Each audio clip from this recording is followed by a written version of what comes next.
जय जिन हिंद दर्शकों, आज के वीडियो में हम 5 पांडव मुनिराजों की कथा के बारे में जानेंगे। तो शुरू से लेकर अंत तक इस वीडियो को जरूर देखिए और जानिए कैसे थे 5 पांडव मुनिराज। पांडवों की कथा तो आपने कई धर्म अनुसार सुनी होगी। क्या आप जैन धर्म के अनुसार जानते हैं कि 5 पांडवों ने किस प्रकार मोक्ष को प्राप्त किया और कितने पांडव स्वर्ग को प्राप्त हुए? तो चलिए इस वीडियो को शुरू करते हैं। एक समय युधिष्ठिर, भीम, अर्जुन तथा नकुल सहदेव इन 5 पांडवों ने द्वारिका नगरी के भस्म होने की और श्री कृष्ण की मृत्यु की बात सुनी।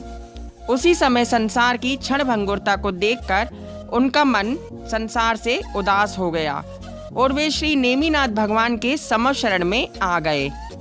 संसार से विरक्त हुए उन्होंने मुनि दशा धारण करके सोनगढ़ के पास सिद्ध क्षेत्र शत्रुंजय पर्वत पर अपने आत्मा के अखंड ध्यान द्वारा कैवल्य ज्ञान को प्राप्त किया। वहां अनेक भक्तजनों ने अत्यंत हर्ष पूर्वक पांडव मुनि भगवंतों के दर्शन किए। लेकिन जब दुर्योधन के भांजे के मन में पांडवों को देखकर ऐसा दुष्ट विचार आया कि इन पांडवों ने मेरे मामा को मारा है, इसलिए अब मैं इनसे बदला लूंगा। क्योंकि वह मुनि दशा में थे और किसी भी प्रकार का प्रतिकार नहीं कर सकते थे, ऐसे दुष्ट विचार पूर्वक उसने पांडवों के शरीर में ध्यान के समय लोहे के धधकते गहने पहना दिए, मस्तक पर लोहे के धधकते मुकुट पहनाए और हाथ पैरों में गर्म कड़े पहनाए।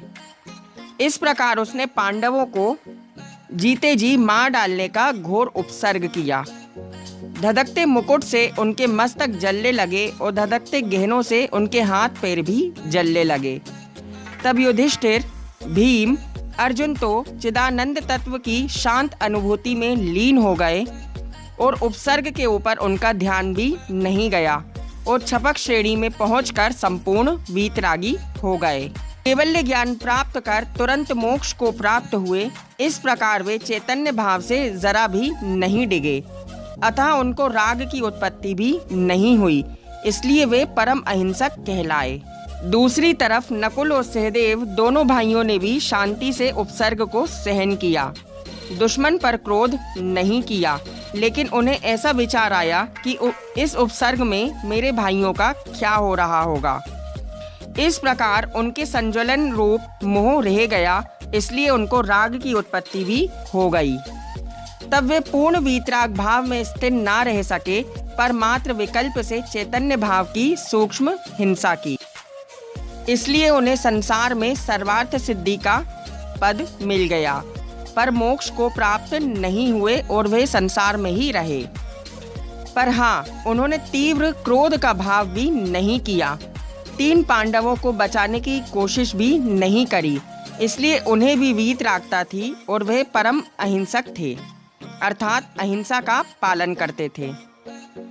तीसरे प्रकार के जीव जो वहां थे, उन्होंने ये उपसर्ग देखकर उपसर्ग करने वालों पर तीव्र क्रोध किया तथा पांडवों को जलता देखकर बहुत उद्वेग का भाव किया। भक्ति से उन्हें बचाने की कोशिश भी की। इन जीवों ने यद्यपि किसी जीव को मारा नहीं था, तथापि जितने क्रोधादि भाव किए थे उतने अंश में चैतन्य भाव की हिंसा भी की थी। अतः दूसरे नंबर वाले जीवों की अपेक्षा इन जीवों ने अधिक हिंसा की। उनका परिणाम शुभ होने पर भी हम उन्हें अहिंसक नहीं कहेंगे, क्योंकि अहिंसा तो अपने वीतराग भाव को ही स्वीकार करती है। इसलिए किसी भी जीव को बचाने वाला क्रोधादि भाव वाला जीव भी अहिंसक नहीं हो सकता। स्वरूप में स्थित वीतराग परिणाम वाला जीव ही पूरा अहिंसक कहलाता है। चौथे प्रकार का जीव वे है जिसने मुनिराज को मारने का क्रूर परिणाम किया। उसकी तो बात ही क्या कहें, उन्हें तो तीव्र से तीव्र हिंसा हुई। अतः जिन्हें सच्चा अहिंसक होना हो, उन्हें किसी भी राग को परम धर्म रूप नहीं मानना चाहिए। जितनी राग उतनी हिंसा, ऐसा समझकर उसे छोड़ देना चाहिए, और जितनी वीतरागता उतनी अहिंसा, ऐसा समझकर उसका आदर करना चाहिए। उसके द्वारा ही भव से पार हुआ जा सकता है। तो दर्शकों, हमें कभी भी अपने जीवन में हिंसा नहीं करनी चाहिए और हिंसा जैसे विचारों से हमें बचना चाहिए।